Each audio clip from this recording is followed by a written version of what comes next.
Assalamualaikum warahmatullahi wabarakatuh. Alhamdulillahirabbil alamin. Allahumma shalli ala sayyidina Muhammad wa ala ali sayyidina Muhammad. Berbahagia sekali kita dipertemukan dalam Beduk Ramadan bersama Bank Jakarta. Sebuah tema yang tentu saja sangat menarik yang kita akan sampaikan bersama guru kita, Ustadz Azhari Nasution. Assalamualaikum Ustadz. Assalamualaikum warahmatullahi wabarakatuh. Berkaitan yaitu dengan bagaimanakah kita akan terus produktif walaupun kita tetap melaksanakan ibadah-ibadah, salah satunya adalah ibadah saum di bulan suci Ramadan. Ustadz, kalau kita berbicara tentang hawa nafsu ini ya, sesuatu yang enak kita pandang, sesuatu yang enak kita makan, kalau bisa kita makan dan habis-habisan begitu. Tetapi dalam 1 tahun Allah memberikan satu semacam formula untuk membersihkan diri kita, bukan sekedar hal fisiologis tapi ternyata jiwa kita, yaitu dengan melaksanakan ibadah saum di bulan Ramadan. Kan secara rasional saum ini mengurangi waktu kerja, mengurangi apa istilahnya, asupan yang kita masukkan. Tetapi Allah menjamin orang yang justru berpuasa dengan benar, maka dia akan lahir dengan pribadi yang kuat begitu, bahkan produktif. Nah, judul kita adalah produktif tanpa batas di bulan penuh berkah inilah. Ustadz, bagaimanakah menjelaskannya Ustadz? Antara kaitan ibadah ini dengan produktivitas itu sendiri Ustadz. Baik, bagus banget pertanyaannya. Menurut saya gini Mas Agung, di puasa itu ciri khasnya adalah kita dilatih untuk menyulitkan diri. Iya, maka dia disebut dengan ibadah salbiyah. Ibadah yang menahan maunya ego, maunya diri. Kalau yang lain namanya ibadah ijabiyah. Ya. Disuruh sholat, disuruh zakat. Satu-satunya ibadah yang disuruh tidak boleh apa-apa tuh cuman puasa. Maka dia disebut ibadah salbiyah, ibadah yang tidak boleh. Oh, salbiyah itu tidak boleh maksudnya? Iya. Menahan, oke. Seringkali kita itu lebih kreatif, lebih produktif ketika kita berada dalam kesulitan.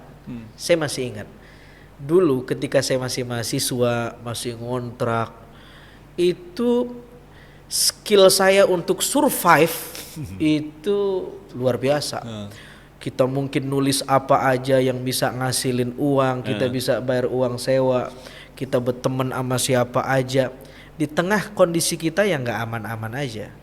Justru setelah kita aman, setelah kita nyaman, di zona yang tenang, produktif kita menurun. Nah, puasa itu sebenarnya kan zona yang sangat tidak nyaman. Makan gak boleh, minum gak boleh. Bahkan hubungan badan dengan istri yang halal tidak boleh. Jadi benar-benar keluar dari zona yang nyaman. Justru kita keluar dari zona yang nyaman ini, Tuhan ingin melejitkan kita untuk kembali produktif. Tentu di sini bukan hanya produktif secara fisik, tetapi secara rohani ya. Membegah-begahi rohani. Jadi di puasa kita diajarkan untuk menunda kepuasan. Ya kan? Menunda kepuasan. Pengen itu, tapi entar dulu. Beduk maghrib. Iya. Pengen ini entar beduk maghrib, menunda. Tapi yakinlah di fase menunda itu, disitulah kita semakin produktif, mencari cara bagaimana ya kita bisa berhasil mendapatkan apa yang kita inginkan, tapi tepat pada waktunya. Saya kira itu nilai puasa, Mas Agung. Dan disitulah hubungannya dengan produktivitas. Makanya mestinya jika orang semakin menunda yang dia inginkan, dia berada di zona yang tidak nyaman, mestinya dia semakin produktif, bukan semakin apatis, bukan semakin berleha-leha, lemah begitu ya. Iya, bukan semakin lemah. Dan yang sangat menarik sekali Ustaz, dalam catatan sejarah peperangan dari umat Islam itu justru dimenangkan di bulan Ramadan, Ustaz. Ini kan ajaib sekali begitu, apalagi peperangan. Benar. Kalau beda sama kita di kantor nulis begitu capek, tapi mereka semua berperang Ustaz. Itu penjelasannya secara spiritually itu seperti apa Ustaz? Yang pertama mungkin karena Ramadan kita masih bersifat siklus atau momentum. Kita puasa ya karena Ramadan. Orang-orang soleh terdahulu, para sahabat, puasa itu emang udah jadi habit mereka. Nah, karena kita masih di fase permulaan siklus Ramadan nih, puasa yuk puasa. Ya karena baru puasa gagap, kagok, kaget. Jasmaninya kaget dan wajar aja ngantuk, tidur. Nah, orang yang sudah bertahun-tahun mentradisikan puasa, dia udah nggak kaget. Dia justru itu menjadi kultur dia sehari-hari dalam hidupnya. Jadi udah nggak kaget. Itu yang pertama. Yang kedua, mungkin kita suka dengar satu riwayat naumus shaim ibadah, puasanya orang yang tidur ibadah. Nah, kita perlu tebelin bahwa riwayat ini menurut para kritikus hadis bermasalah. Iya. Diragukan validitasnya sebagai hadis. Jadi kalau kita tidur karena ingin mengamalkan hadis ini semata-mata, yang ternyata itu diragukan bukan hadis. Jadi bermasalah.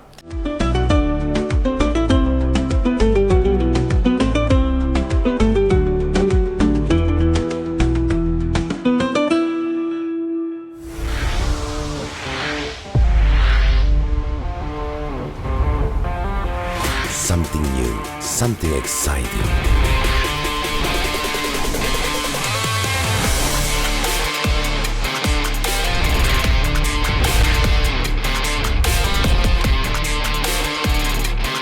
Packed with exciting offers.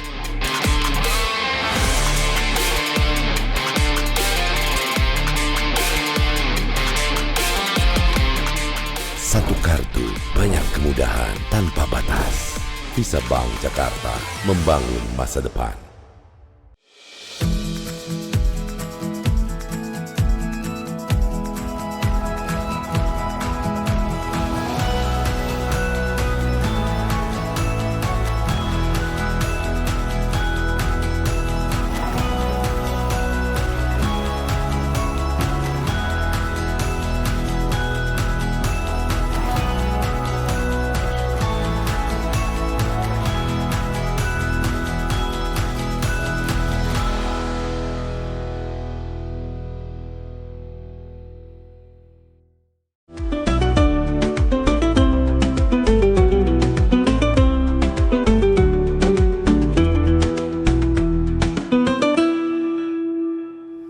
Betul, memang tidur bisa jadi ibadah dengan jika tidur itu membuat kita untuk lebih produktif. Betul. Bukan meninggalkan produktivitas. Bangun segar ngaji lagi gitu ya. Bangun segar, kerja lagi, ngaji lagi, cari nafkah lagi, gawe lagi, cari cuan lagi, ibadah lagi. Betul, itu tidur menjadi ibadah daripada bangun ngegosip gitu kan.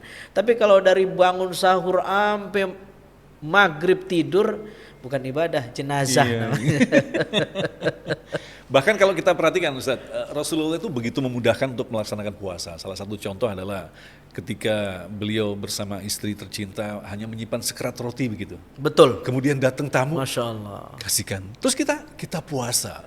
That easy begitu. Artinya Betul. itu adalah sebagai bagian dari kehidupan, bukan sebuah kewajiban begitu Ustaz ya. Betul, karena memang kan sebenarnya Ramadan ini kan ceritanya rohani. 11 bulan yang kita kenyangkan kan jasmani. Nah, rohani kita ini cemburu ceritanya. Allah. Makanya roh disebut roh karena diambil dari kata roha ya ruhu, maknanya berangkat, pergi. Orang Arab kalau bilang ruh, itu berarti dia udah marah banget. Pergi kamu. Nah, roh kita ini disebut ruh karena dia nggak betah sama fisik kita. Karena banyak kebutuhan dia yang dikalahkan karena jasmani kita. Dia diikat sama kebutuhan jasmani kita. Dan 11 bulan yang kita kenyangin jasmani. Nah, Tuhan menciptakan 1 bulan dan kita dilatih membegahkan rohani bukan jasmani di bulan ini sebenarnya. Tapi itu pun di bulan rohani ini tetap aja yang kita kenyangin jasmaninya. Yang kita kenyangin jasmaninya. Kita ngelis sahur pakai apa ya, buka apa ya, entar di resto mana ya. Ini bintang 5 ini cakep Ya masakannya. Allah, Kita nggak ya pernah ngelis kita itikaf di mana ya, besok Masya pengajian di masjid apa ya. Jadi tetap aja bicaranya jasmani bukan rohani. Jadi artinya kita harus menyadari bahwa tubuh kita ini sebenarnya sebuah alat yang kelak bahkan kita tinggalkan begitu Ustaz. Betul. Intinya itu ruh kita yang tadi diuji oleh Allah begitu Ustaz ya. Betul. Nah, Ustadz, ada pertanyaan yang sering kita dengar ketika ada masalah tentang melaksanakan ibadah puasa. Bagaimana dengan seorang pekerja berat, tukang bangunan? Iya. Nah, apakah dia harus mengganti puasanya atau mungkin ya dia harus bertahan dengan kondisi seperti itu, Ustadz? Nah, secara fikih jika dia seorang pekerja berat, katakanlah kuli Bangunan yang mengangkat yang batu begitu kan angkat berat sekali itu, batu, Ustadz. supir truk lintas provinsi yang jika dia tidak melakukan itu tidak dapat gaji dan anak istrinya tidak bisa makan, maka dia boleh tidak puasa dengan catatan nanti diqadha. Oh. Ya, diqadha. Dibayar hutangnya, ya, dibayar hutangnya. Seperti itu. Jadi ada keringanan dari agama. Tapi dengan catatan dia mesti niat untuk menjalankan puasa. Lalu kemudian jika tidak sanggup maka berbuka. Jadi dia dapat pahala dari niatnya. Oke. Dia dapat pahala dari niatnya. Misalkan contohnya dia masuk pagi begitu, dia dipaksakan untuk puasa, tapi begitu dia nggak kuat, cut begitu. Bahkan saya pernah dapat pertanyaan yang lebih random dari ini. Dia seorang pemain profesional sepak bola, Nah, ini, tanding di bulan Ramadan, yang memang tidak bisa tidak menurut coachnya dia mesti turun ke lapangan hijau. Kalau enggak ya strategi kacau kira-kira begitu. Gimana Pikih menjawabnya? Jika dia pemain profesional maka dia mendapat hak uzur. Tetapi kalau pemain kayak kita, yuk main badminton yuk sore ini, list di grup. Cuman kita nggak pemain badminton profesional, gara-gara pengen badminton gak usah puasa ya besok, kan jadwal kita badminton bareng. Nah, itu tidak termasuk uzur karena kita bukan pemain profesional. Pemain profesional dia membela negaranya, dia membela klubnya, atau memang jika dia tidak melakukannya kontraknya diputus Iya. sama klubnya dan dia tidak bisa memberi nafkah kepada istrinya dan lain-lain. Jadi panjang. Sebenarnya ada dua pilihan di situ, ditinggalkan atau diteruskan dengan catatan-catatan tadi begitu Ustadz ya. Kita memang untuk bisa memilih begitu Ustadz. Nah Ustadz, kita masuk lagi kepada inti daripada ibadah saum. Ini adalah ibadah yang sangat unik sekali. Allah dan dirinya sendiri, kita sebagai pelaksananya begitu Ustadz, yang tahu bahwa puasa kita, saum kita itu benar atau riya di situ Ustadz. Bagaimana menjelaskan Ustadz? As-saumu li katanya, wa ana ajzi bih. Puasa itu untukku. Tafsirannya ada dua nih. As-saumu li itu makna yang pertama adalah puasa itu untukku dan hanya aku yang tahu. Seolah-olah riwayat ini ingin mendidik kita bahwa melakukan puasa mesti ikhlas. Masya Allah. Dia adalah interaksi kita sama Allah. Orang mah nggak tahu kita lagi mokel, buka diam-diam, yang tahu cuman Allah. Tapi makna yang keduanya adalah as-saumu li itu maknanya adalah puasa itu untukku. Maknanya adalah kita disuruh oleh riwayat ini untuk menginstal, mengimitasi, menduplikasi sifat-sifat Allah. Karena tidak makan, tidak minum itu sifat Allah.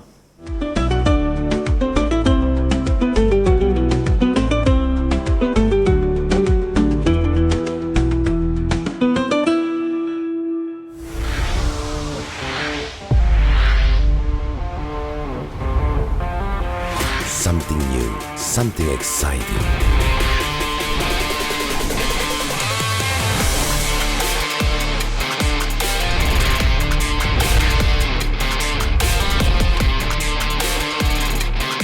Packed with exciting offers.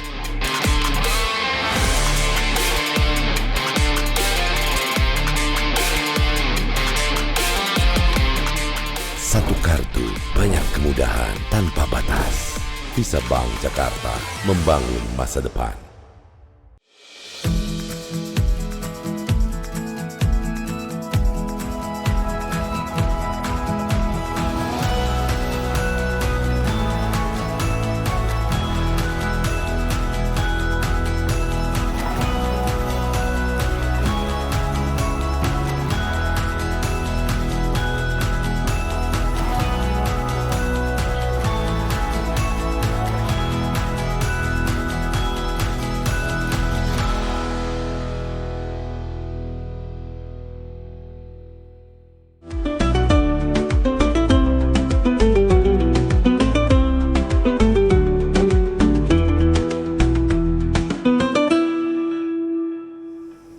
Huwa yut'im wa la yut'am. Kata Quran, dia memberi makan dan tidak makan.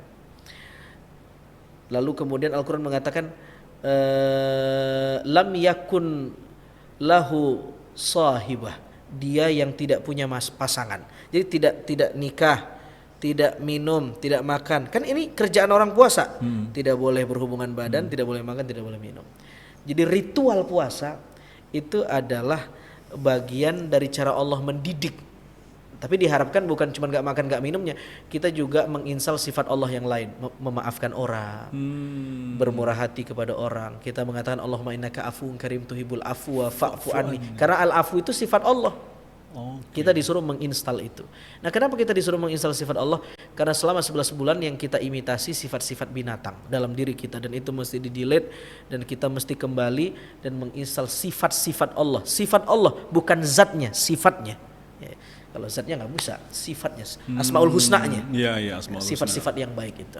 Nah, silabus pendidikan seperti apa khususnya di bulan suci Ramadan yang nantinya bakal melahirkan sosok yang benar-benar mampu, produktif, mewakili sifat-sifat Allah dalam dirinya? Kan ada, Ramadan adalah pesantren kilat gitu, Ustaz. Betul. Bentuk silabusnya seperti apa, Ustaz? Iya, jika orang berhasil menginstal sifat-sifat baik dalam dirinya dan dilakukan karena Allah, meninggalkan dorongan-dorongan yang tidak baik dalam dirinya, selama 30 hari berturut-turut dilakukan at-ta'wid, pembiasaan. Lalu kemudian kita diharapkan la'allakum tattaqun, menjadi orang yang bertakwa. Tetapi sebenarnya para ulama mengatakan takwa itu justru dia baru disebut takwa setelah selesai Ramadan. Jadi sekarang ini kita baru latihan, training. Masuk ringnya ketemu musuh itu 11 bulan setelah Ramadan. Ya. Jadi silabus Ramadan itu paling tidak ada 2. Yang pertama, kita melakukan segala sesuatu untuk Allah. Tidak makan, tidak minum, bukan untuk diet, bukan untuk sehat. Iya, sehat itu efek, tetapi tetap melakukannya karena Allah. Karena kepercayaan lain, agama lain, tradisi lain juga tidak makan, tidak minum. Mereka mengenal tradisi tidak makan, tidak minum, tapi tidak disebut puasa. Yang disebut puasa adalah menekan nafsu untuk Allah. Secara klinis orang mau operasi disuruh puasa dulu kan. Orang mau nuntut ilmu hitam, dukunnya juga ngomong puasa dulu ya. Tapi bukan puasa. Karena yang dia lakukan adalah bukan mujahadah tapi mukabadah. Menekan nafsu tapi untuk nafsunya yang lain. Dia tidak makan tapi biar sakti. Itu kan untuk nafsunya yang lain. Tapi puasa menekan nafsu untuk Allah. Nah, yang kedua silabusnya ada tadi, tarkul hawa, meninggalkan dorongan yang tidak baik dalam diri, dan ini yang sulit. Jadi bukan cuma tidak makan tidak minum. Tidak makan tidak minum itu covernya aja sebenarnya. Tapi di balik itu adalah undercovernya adalah orang disuruh tarkul hawa, meninggalkan yang tidak baik. Nah, kenapa lewat pintu tidak makan tidak minum? Karena itu kebutuhan dasar manusia. Kalau dia bisa memanage kebutuhan dasarnya, diharapkan dia nggak kaget untuk meninggalkan yang tidak kebutuhan dasar kan. Nah, Ustadz, kalau kita perhatikan saum ini kan sepertinya yang dituju adalah sifat-sifat buruk dalam diri kita begitu. Sementara Allah memang membiarkan di dunia ini selama sifat buruk itu kalian memang terus merasakan, karena itu adalah tabiat kalian. Betul. Nah, lantas bagaimana akan mengkaitkan antara tadi melatih, sementara di lain sisi ketika dia sudah berbuka begitu, terus kemudian ya tahu sendiri handphone bisa ada hal yang sifatnya zina atau maksiat atau seperti apa itu? Fa'alhamaha fujuraha wa taqwaha. Tuhan menginstal 2 fitur dalam diri kita. Bisa bersifat baik dan bisa bersifat buruk. Fiturnya ada, usernya nih tinggal dia mau mengaktifkan fitur yang fujur atau takwa, yang baik atau yang buruk. Itulah bedanya kita dengan makhluk Tuhan yang lain. Kalau makhluk Tuhan yang lain dia terikat dengan takdir, ijbar, tidak bisa memilih. Matahari dari dulu terbit dari timur tenggelam ke barat dan dia tidak bisa interupsi meskipun moodnya lagi nggak baik. Nah, manusia dia punya privilege dari Tuhan, dikasih 2 fitur, bisa baik bisa buruk, dan dikasih hak memilih. Dengan konsekuensi ada hari pembalasan, ada surga dan neraka. Karena Tuhan menginstal akal, roh, insting, garizah untuk menimbang mana yang baik, mana yang buruk. Itulah beda kita dengan makhluk Tuhan yang lain. Karena kalau kita disuruh untuk meninggalkan tetapi dipaksa nggak menarik kan. Tapi ini bebas tetapi disuruh ditinggalkan. Disitulah letak keistimewaan kita. Luar biasa sekali, ternyata ibadah saum di bulan suci Ramadan seperti yang telah dijelaskan tadi akan melahirkan manusia-manusia yang mampu mengorganisasi dirinya sendiri, dan itulah manusia-manusia yang produktif. Berbicara tentang produktif, tentu saja Bank Jakarta memiliki integritas dan amanah untuk memberikan pelayanan yang terbaik. Baik, demikian dialog kita saat ini. Terima kasih Ustadz atas ilmunya, dan tentu saja kita nanti insya Allah akan berjumpa kembali di acara yang sama. Saya Agung Zulhaq. Assalamualaikum warahmatullahi wabarakatuh. Waalaikumsalam warahmatullahi wabarakatuh. Pemirsa Beduk Ramadan, jangan lupa acara ini menyediakan hadiah yang menarik untuk Anda. Persembahan dari Bank Jakarta. Silahkan jawab pertanyaan di bawah ini dan tulis di kolom komentar. Insya Allah nanti kita akan tentukan siapakah pemenangnya di episode selanjutnya. Assalamualaikum warahmatullahi wabarakatuh.